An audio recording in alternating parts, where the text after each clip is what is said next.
George, when did you discover for the first time that your voice was some kind of extraordinary? Well, I think that, you know, as a singer, I accidentally fell into rock and roll, so it's something that I'm discovering all the time. When I first started the band, I didn't really have that much interest in being a singer. Really, I had a lot of interest in being successful. I think as I've continued in music, I've become more aware of my voice, and I started to have training last year. Vocal training? Yeah, vocal training, vocal breathing. I started learning to treat my voice as an instrument, and so it's really become more and more important to me.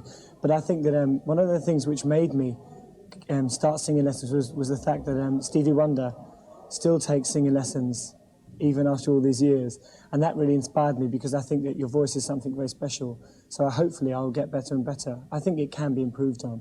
The music itself is based on, I think so, old sources. There's nothing really extremely new to it, has new form and so, but where are you inspired from? Well, I think that music generally is very old-fashioned.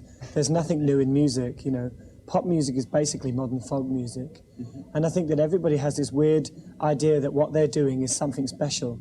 I think that music is very, very ordinary. I think the way that Culture Club deliver the music is something new. I think the idea and the way that it's visualized is something revolutionary. But I think it's very difficult to say what the influences are, because basically as a soul, I think so. Soul, and I think Karma Chameleon has a bluegrass inspiration, country and western. Yeah. I think if you were to see Boy George with a long beard and an acoustic guitar, it could put a lot of people off the song. But because it's presented in such a new format, it makes it much more acceptable. Now, you were a fashion runner before. Another one of the band was a cake seller, another one was a hairdresser, another one was a DJ. Do you believe in the American 1, 2, 3 become a star dream? And has it happened to you, or? Well, in America, it's far harder to become successful in such a short amount of time. I think what's happening now is that in the 50s, in the 1950s, there was a terrible boom of manufactured artists, people that were basically didn't write their own songs, who were basically people who were handsome, and they made these records which were completely written by other people. In the 1960s, I think the Beatles made a revolution of new songwriters. The Beatles really changed the way that bands were run. I mean, the Beatles were the first pop group. I think then again in the 1970s, there was this awful trash period where a lot of bands who were previously hippies with long hair, terrible clothes, decided to become very glittery, to wear big platforms, to wear makeup. And I think now what's happening in the 1980s is that there are a lot more young bands who are trying to write their own songs, who are trying really to have more of an idea of the direction they're going in. I think if you know what you want, you can achieve it very quickly. Most bands, when they go to a record company, they have no idea. When I go to Virgin, I knew what I wanted. You've done lots of interviews. What's the question people ask you most? People generally ask about the way I look.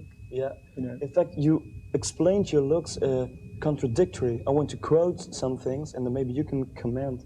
You said that you look the way you look for the sake of solidarity with people who are looked down on. Well, I said that when we started the band, Kissing to Be Clever was basically all about how we felt, you know, about black and white music. Rock and roll was stolen from the blacks. And I think basically that influence is something that's always been denied, you know, in music. I mean, obviously, you know, there are a lot of black artists who are extremely successful, but I'm just talking about the way certain artists always pretend that their music is very original, when most music is basically from black people. And so the first album was about that, you know, and about that feeling. And really that the symbols that we used, you know, we used the Star of David and the Hebrew writing, and we used the cross, and we basically used a lot of you know, cultural, you know, imagery, because the band is called Culture Club. And so the idea of the music and the way that we used the symbols was to really reflect that idea of culture. You also said or declared that you wanted to be a prominent eccentric. You know, rock stars up to now, they really have been very boring, and I think that, you know, very few people can make an impact and be really special. I don't really want to be a rock star, because I think rock and roll is quite boring, really. Do you want to be A homme fatale? I want to be a personality. I see, yeah, something like that. And I think one of the things which is happening now in England, you know, a lot of people when Culture Club started and the way I look, people said it won't work. Now there are a lot of people trying to look like me. Yeah. And, lots of people, especially teenagers, feel very unsure about the way they look. Do you have an advice for them? Well, I think that it's not the way you look. You see, one of the things that people always assume is that because I dress up, that I'm preaching eccentricity and I'm saying to people, you should dress up and run away, you know, from reality. My belief is that the strength of the person is definitely in their personality. And something which happens to people at school, which happened to me to a certain extent, is that they try to destroy your personality. And I think it's very easy for a teacher to teach 20 people who think the same than to teach 19 people and one person who has a different opinion. And so that is one of the things which happens at school, that you're convinced that you have no personality.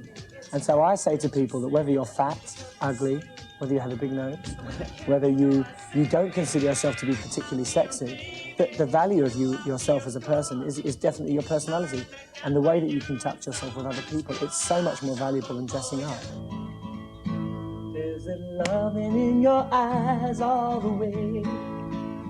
If I listen to your lies, would you say I'm a man without conviction? I'm a man who doesn't know how to sell a contradiction. You come and go, you come and go.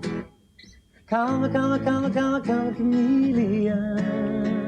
You come and go, you come and go.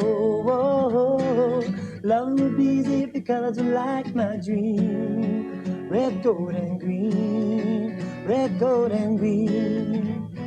Couldn't hear your wicked words every day. And you used to be so sweet, I heard you say that my love was an addiction when we cling. Our love is stronger when you go. You're gone forever, you string along, you string along. Come, chameleon. You come and go, you come and go. Loving would be easy because you like my dream. Red, gold, and green, red, gold, and green.